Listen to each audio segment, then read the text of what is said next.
Et pour raconter la télé il y a 40 ans, eh bien on va regarder ce qui s'est passé entre le lundi 19 janvier et le dimanche 25 janvier 1976. Cette semaine-là, on construit un pont entre Saint-Jean-de-la-Ruelle et Ingré, près d'Orléans. À Tours, des vandales pulvérisent un sex shop et une librairie érotique. Enfin, dans la région, des distillateurs fabriquent de l'eau de vie avec leurs alambics. Il en existe encore, comme ici à Nouzilly, en Indre-et-Loire. C'est pour ça qu'on est là d'ailleurs. Le journal de la semaine, ça commence maintenant. Mesdames, Mesdemoiselles, Messieurs, bonsoir. Voici le sommaire de notre journal.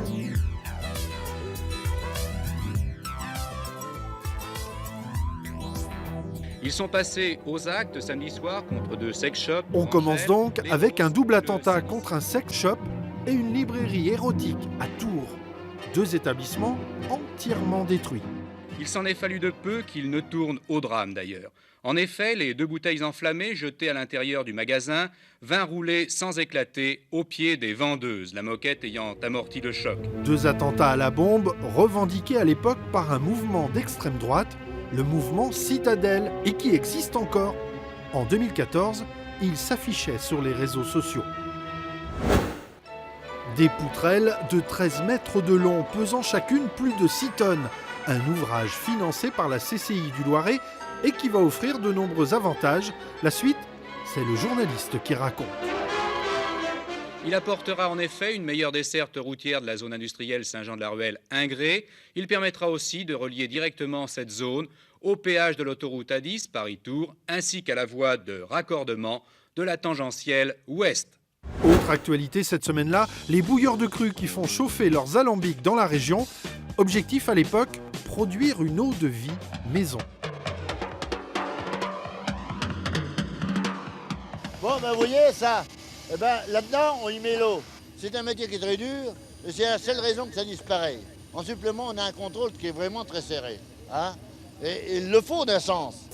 Bonjour Jackie. Bonjour Fabien. Jackie Rochereau, comment dit-on? Vous êtes distillateur ou bouilleur de cru? Non, je suis distillateur bouilleur ambulant. C'est quoi la différence? Moi, je suis le bouilleur ambulant, c'est ma profession. Et le client, c'est le bouilleur de cru. Vous distillez quoi? Je distille des prunes, des pommes, des poires, des cerises, du vin, le marc de raisin, de la pomme, ce que les gens apportent, ce qu'ils récoltent. Et c'est qui vos clients? Tous les particuliers, tous les gens qui possèdent des fruits. Comme maintenant, vous êtes... c'est détaxé à 50%, tous les gens qui sont récoltants. Et vous fabriquez de l'eau de vie à combien de degrés? À 50, enfin, faut pas la faire trop fort pour avoir les meilleurs parfums. Puis... Alors, expliquez-moi, jusqu'en 1960, c'était un privilège que de pouvoir fabriquer son eau de vie, un privilège que l'on pouvait transmettre à ses héritiers jusqu'en 1960. Depuis, c'est terminé? Tous les gens qui l'ont, ils peuvent le conserver, mais après, quand les gens décèdent, ça c'est terminé. Il n'y a plus de privilège. Mais il y a la détaxe que je vous expliquais tout à l'heure. Et vous, c'est pas un privilège, c'est votre profession? Moi, c'est ma profession. Moi, je suis inscrit à la Chambre des métiers, Chambre du commerce. J'ai l'autorisation par la douane et la préfecture. Moi, demain, je prends ma retraite, je peux avoir un remplaçant, il n'y a pas de problème. Il y a un côté encore artisanal, comme à l'époque des archives que l'on vient de voir? Bien sûr, hein. Puis, faire l'eau de vie, c'est un peu une passion. Pour moi, c'est plus qu'un métier. Je suis heureux quand je suis au pied d'alambic. Pourquoi? J'aime bien les odeurs, j'aime bien le travail, c'est la convivialité avec les clients. Merci beaucoup, Jackie. Bonsoir. On termine ce journal de la semaine avec une dernière image de la découverte d'une sépulture à Marmoutier, en Indre-et-Loire. Une seconde sépulture vient d'être mise à jour dans le cœur de l'église de l'abbaye.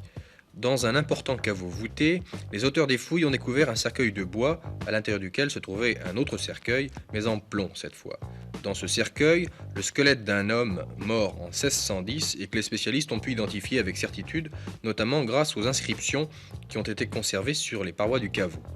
Il s'agirait donc de la sépulture du demi-frère du roi Henri IV, fils naturel du roi de Navarre Antoine de Bourbon, Charles de Bourbon, qui fut archevêque de Rouen. Alors, petite explication, ce Charles de Bourbon, c'était réellement le demi-frère d'Henri IV. Son père s'appelait Antoine de Bourbon. Il avait une maîtresse, Louise de la Béraudière. Et donc, le petit Charles est né en toute illégitimité. À l'époque, on appelait ça un bâtard. Alors, on ne va pas vous raconter toute son histoire, mais sachez qu'à la fin de sa vie, il avait été nommé évêque précisément dans l'abbaye de Marmoutier. C'est pour ça qu'on l'a retrouvée là. Et heureusement que la télé a fait un reportage en 1976. Sinon, aujourd'hui, eh bien, on l'aurait tout simplement oublié. À la semaine prochaine.